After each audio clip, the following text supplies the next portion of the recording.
హరే కృష్ణ.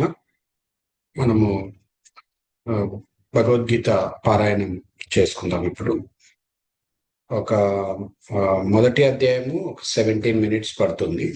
మీరు నాతో పాటు ఆ, పాడే ప్రయత్నం చేయండి. మీ భగవద్గీత కాపీ ఓపెన్ చేసి మొదటి అధ్యాయం నుంచి పాడదాం అన్నమాట.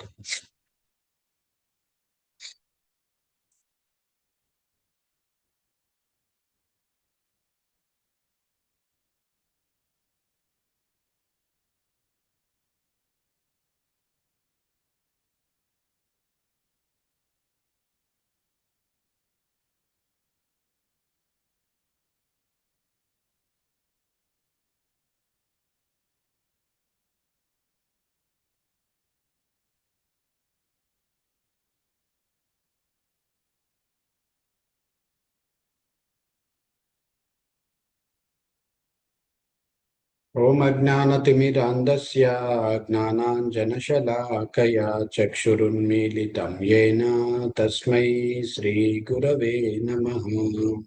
శ్రీచైతన్యమనోభీష్టం స్థాపితం యేన భూతలే స్వయం రూపా కదా మహ్యం దదాతి స్వపదాంతికం.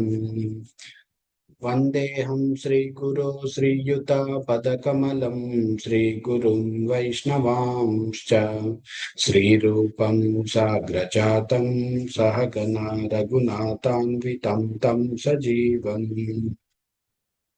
సాద్వైతం సావధూతం పరిజనా సహితం కృష్ణ చైతన్య దేవం శ్రీరాధా కృష్ణ పాదాన్ సహగణా లలితా శ్రీ విశాఖాన్వితాంశ్చ. హే కృష్ణా కరుణా సింధో దీనబంధో జగత్పతే గోపేశా గోపికా కాంతా రాధాకాంతా నమోస్తుతే. తప్త కాంచన గౌరాంగీ రాధే బృందావనేశ్వరి వృషభానుసుతే దేవి ప్రణమామి హరి ప్రియే. వాంఛాకల్పతరుభయశ్చ కృపా సింధుభ్య ఏవ చ పతితానాం పావనేభ్యో వైష్ణవేభ్యో నమో నమః. జయ శ్రీ కృష్ణ చైతన్య ప్రభు నిత్యానంద శ్రీ అద్వైత గదాధర శ్రీవాసాది గౌర భక్త వృంద. హరే కృష్ణ కృష్ణ కృష్ణ హరే హరే హరే రామ రామ రామ రామ హరే హరే.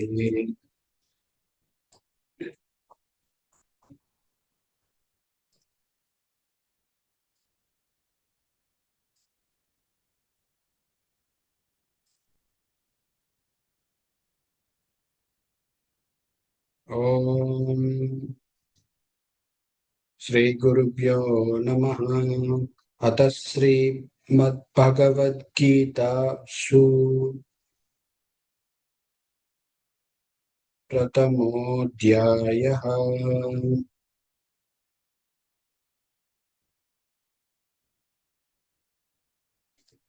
అథ ప్రథమోऽధ్యాయः.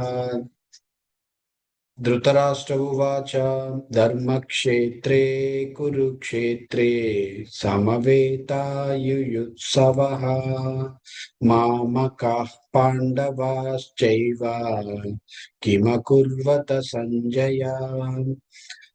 సంజయ ఉవాచ దృష్ట్వా తు పాండవానీకం వ్యూఢం దుర్యోధనస్తదా ఆచార్యముపసంగమ్య రాజా వచనమబ్రవీత్. పశ్చైతాం పాండుపుత్రాణాం ఆచార్యమహతీం చమూం వ్యూఢాం ద్రుపదపుత్రేణ తవ శిష్యేణ ధీమతా. అత్ర శూరా మహేశ్వాసాః భీమార్జున సమాయుధి యుయుధానో విరాటశ్చ द्रुपदश्च महारथः दुष्टकेतुश्चेकितानः काशीराजश्च वीर्यवान् पुरुजित् कुन्तिभोजश्च शैवश्च नरपुङ्गवः युधामन्युश्च विक्रान्ता तमौजाश्च वीर्यवान् सौभद्रो द्रौपदेयाश्च सर्व एव महारथाः अस्माकं तु विशिष्टाये तान् निबोधद्विजोत्तमा नायकाः मम सैन्यस्य सन्नार्थं तान् ब्रवीति मे भवान् भीष्मश्च कर्णश्च कृपश्च समितिञ्जयः अश्वत्थामा विकर्णस्य सौमदत्तेस्तदैव च अन्ये च बहवः शूरा मदर्थे त्यक्तजीविताः नानाशस्त्रप्रहरणा सर्वे युद्धविशारदाः अपर्याप्तं तदस्माकं बलं भीष्माभिरक्षितं पर्याप्तं त्विदमेतेषां बलं भीमाभिरक्षितम् अयनेषु च सर्वेषु यथा भागमवस्थिताः भीष्ममेवाभिरक्षन्तु भवन्तः सर्व एव हि तस्य सञ्जनयन् हर्षम् कुरु वृद्धपितामहा सिंहनादं विनोद्योचैः शङ्खं दद्मं प्रतापवान् ततः शङ्काश्च भैर्यश्च पनवानकगोमुखाः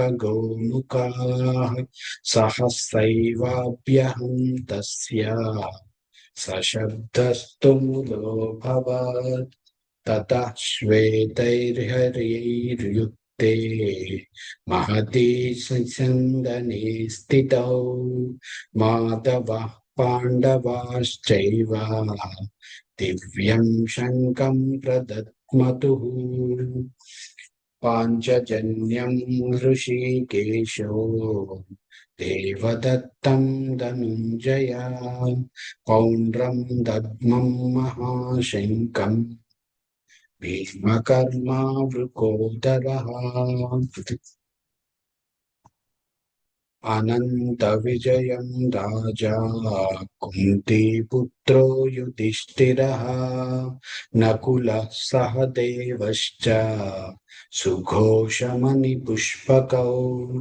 काश्चश्च परमेश्वासाः शिखण्डी च महारथः दृष्टद्युम्नो विराटश्च सात्यकिश्चापराजितः द्रुपदो द्रौपदेयाश्च सर्वशः पृथ्वीपते सौभद्रश्च महाबाहो शङ्कान्तक्मः पृथक् पृथक् सघोषधार्तराष्ट्राणां हृदयानि व्यधारयत् नभश्च पृथ्वीं चैव तुमुलोऽभ्यनुनादयन्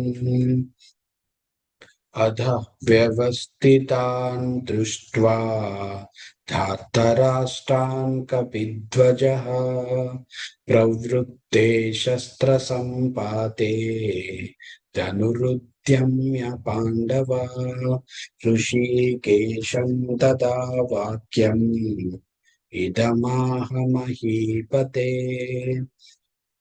अर्जुन उवाच सेनयोरुभयोर्मध्ये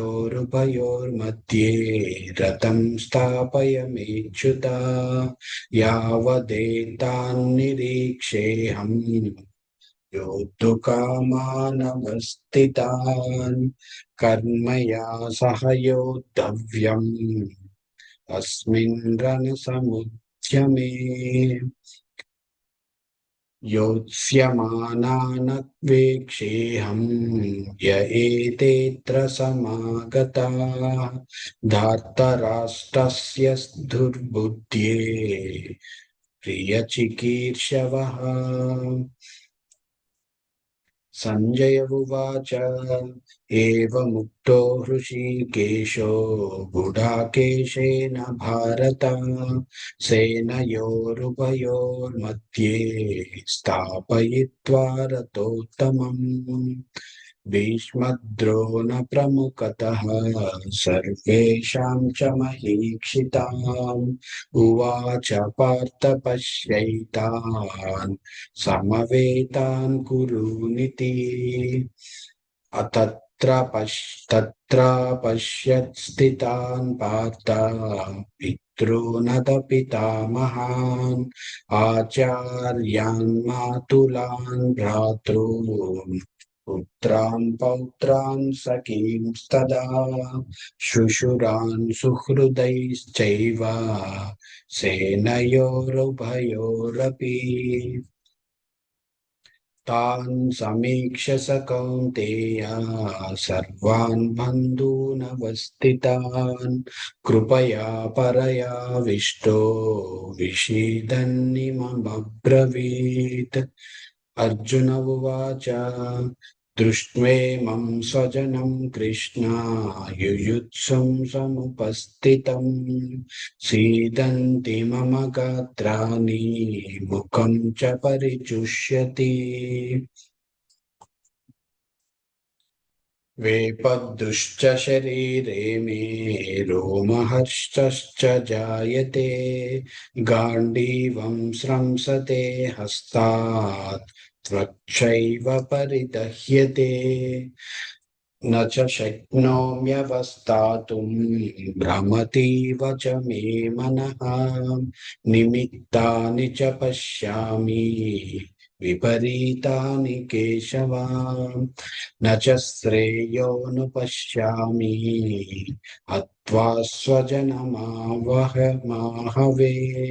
न काङ्क्षे विजयं कृष्ण न च राज्यं सुखानि च किं नो राज्येन गोविन्द किं भोगैर्जीवितेन वा येषामर्थे काङ्क्षितं न राज्यम् भोगा सुखानि च त इमे व्यवस्थिता युद्धे प्राणां त्यक्त्वा धनानि च आचार्यपितरः पुत्राः तथैव च पितामहा मातुला श्वशुरा पौत्रा श्वाला सम्बन्धिनस्तदा एतान्न हन्तुमिच्छामि नतोऽपि मधुसूदना अपि त्रैलोक्यराज्यस्य हेतो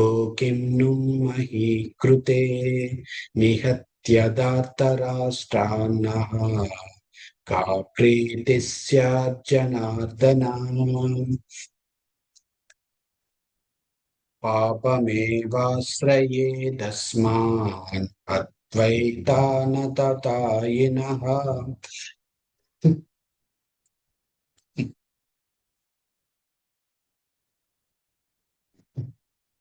तस्मान्नार्हा वयं हस्तुं धार्तराष्ट्रान् सबान्धवान् स्वजनं हि कथं हत्वा सुखिनः श्याम माधव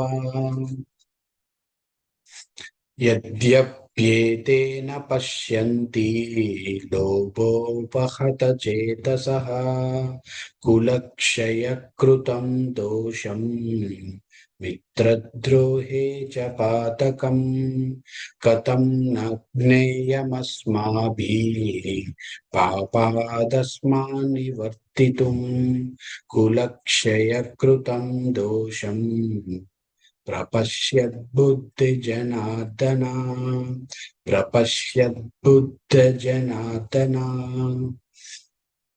कुलक्षये प्रणश्यन्ति कुलधर्मा सनातनः धर्मे नष्टे कुलं कृत्स्वा धर्मो विभवत्युतः अधर्माभिभवात् कृष्ण प्रद्युष्यन्ति कुलस्त्रियः स्त्रीषु दुष्ट्राशु वार्ष्णेय जायते वर्णसङ्करः सङ्करो नरकायैव कुलघ्नानां कुलस्य च पतन्ति पितरो हेषाः उत्तपिण्डोदकक्रियाः दोषैरेतैकुलघ्नानां वर्णसङ्करकारकैः उत्स्याद्यन्ते जातिधर्मा कुलधर्माश्च शाश्वताः उत्स्यन्न कुलधर्माणां मनुष्याणां जनार्दन नरके नियतं वासो भवतीत्यनुसुश्रुमा अहो बत महत्पापं कर्तुं व्यवसिता वयं यद्राज्यसुखलोभेन हन्तुं स्वजनमुच्यताः यदि मामप्रतीकारम्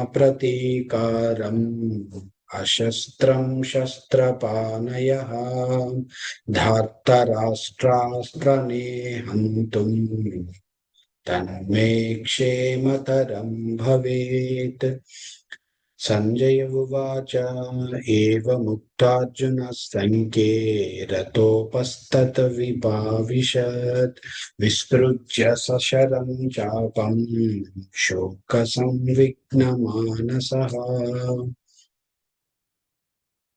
इति श्रीमद्भगवद्गीतासु उपनिषत्सु ब्रह्मविद्यायां योगशास्त्रे श्रीकृष्णार्जुनसंवादे अर्जुनविषादयोगो नाम प्रथमोऽध्यायः।